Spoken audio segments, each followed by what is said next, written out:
Have you ever made a family dinner only to have everyone rush off without a thank you? Or maybe you've noticed your advice. The same wisdom that once held weight now gets brushed aside.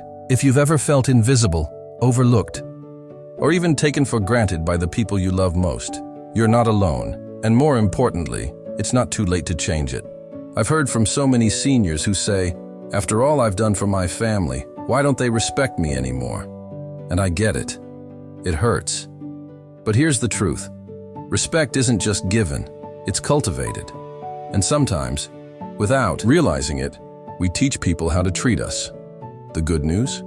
Today we're going to talk about 4 powerful ways to shift those dynamics, starting with your mindset, your communication, and yes, even your boundaries. Now, grab a cup of tea and settle in, because this isn't about guilt-tripping your family or demanding applause. It's about reclaiming your voice and your joy in relationships. Let's start with the first step. Point 1. Stop overgiving and start receiving. Raise your hand if this sounds familiar. You're always the one calling first. You babysit grandkids at the drop of a hat. You send birthday cards, but rarely get one in return. And somewhere along the way, your kindness became expected instead of appreciated. Sound about right? Here's the hard but freeing truth. You cannot pour from an empty cup. And when we overgive without boundaries, we unintentionally teach others that our time, energy, and love have no limits or value. So the first step to earning respect? Stop giving what you're not receiving. Now, I'm not saying you should punish your family or keep score. But imagine this. What if instead of jumping to solve every problem, you paused? What if you said, "I'd love to help. Let me check my schedule," instead of "yes, right away"? That small shift sends a message. Your time matters. And when you model self-respect, others will mirror it back. One senior shared she always cooked Sunday dinners for her son's family until she got sick one week and no one even brought her soup. Heartbreaking, right? But when she stopped assuming the role of family chef without being asked, something changed. Her son finally said, "Mom, we really miss your cooking." And that was her moment to reply, "I miss feeling missed." That conversation changed everything. Which brings us to our second step. Because once you stop overgiving, you'll need to master this next skill. Point 2, speak up without sounding angry. Ever bitten your tongue to keep the peace, only to stew in resentment later? Maybe you've even thought, if they loved me, they'd know they hurt me. But here's the thing. People aren't mind readers. And worse, silence often looks like acceptance. Try this instead.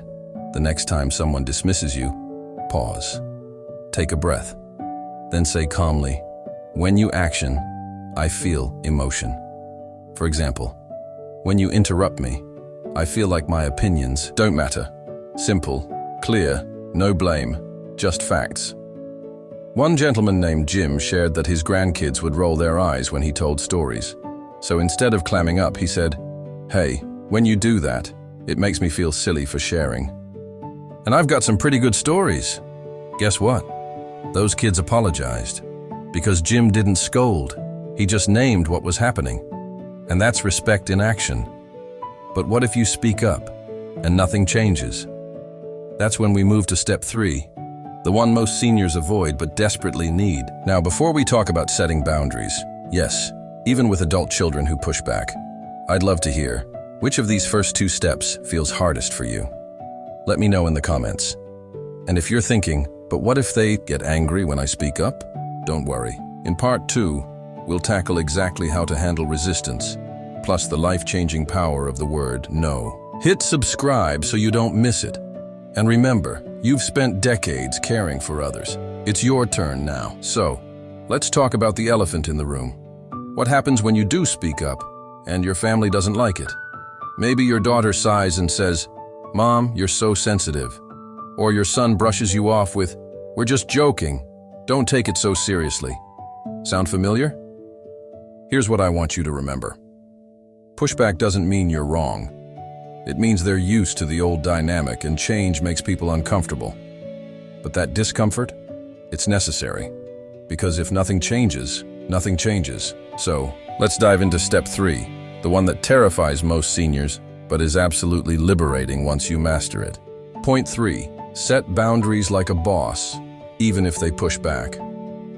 I know what you're thinking. Boundaries sound so cold.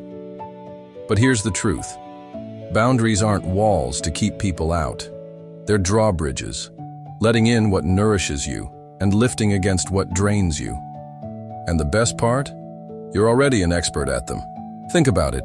You don't let telemarketers waste your time. You hang up. That's a boundary. You don't eat food that makes you sick. That's a boundary. So why let family habits hurt your heart?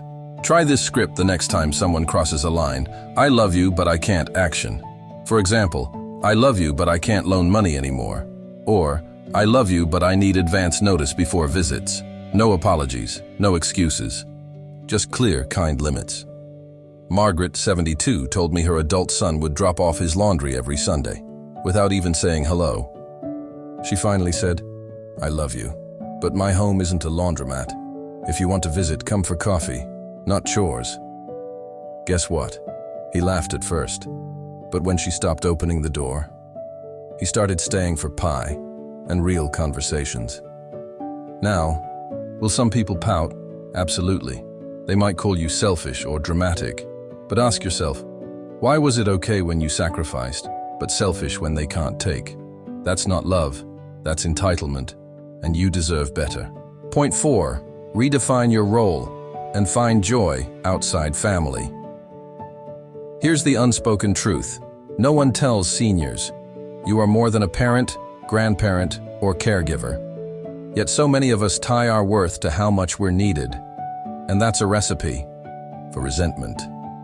What if, instead of waiting for gratitude, you became the hero of your own story? Join a book club, take that painting class, volunteer somewhere you feel valued. Because when you're fulfilled, 2 magical things happen. 1, you stop begging for scraps of attention, and 2, people notice your light. After Ruth's grandkids moved away, she mourned being just grandma. Then she started teaching ESL at her library. Now, her students call her Ma'am Ruth, and her grandkids call more often because she's suddenly so interesting. Funny how that works, isn't it? Now, if you're thinking, this all sounds great, but what if my family still doesn't respect me? That's where part 3 comes in. We'll talk about the ultimate test of self-worth and how to handle it with grace.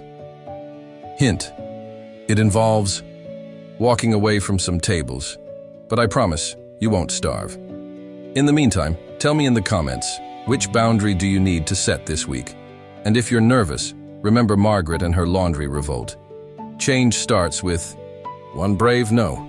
Let me ask you something. How many times have you swallowed your pride to keep the peace?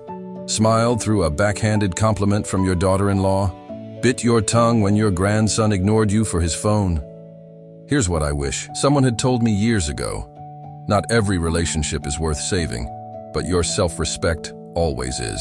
Today, we're going to talk about the hardest, but most freeing step of all. Knowing when to walk away. Not in anger, not as punishment, but as an act of radical self-love. Because at this stage of life, you deserve more than crumbs of attention. The ultimate test of self-worth. Imagine this. You've set boundaries. You've spoken up. You've stopped overgiving. But your adult child still dismisses you. Your sibling still talks over you. Now what? First, understand this. Their behavior isn't about you. It's about them. Hurt people hurt people.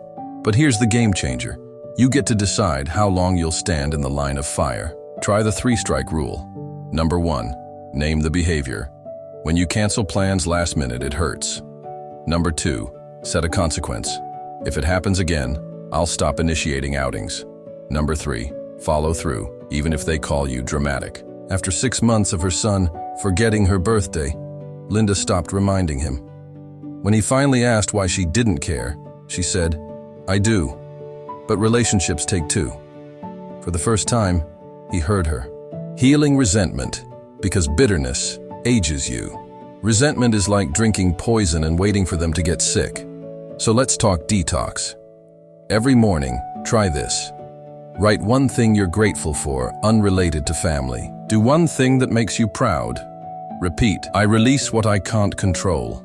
George, 68, told me he journaled anger letters, then burned them. The ashes, he said, felt lighter than my grudges. Living unapologetically, the magnetic effect. Here's the secret no one tells you. Respect isn't demanded, it's attracted.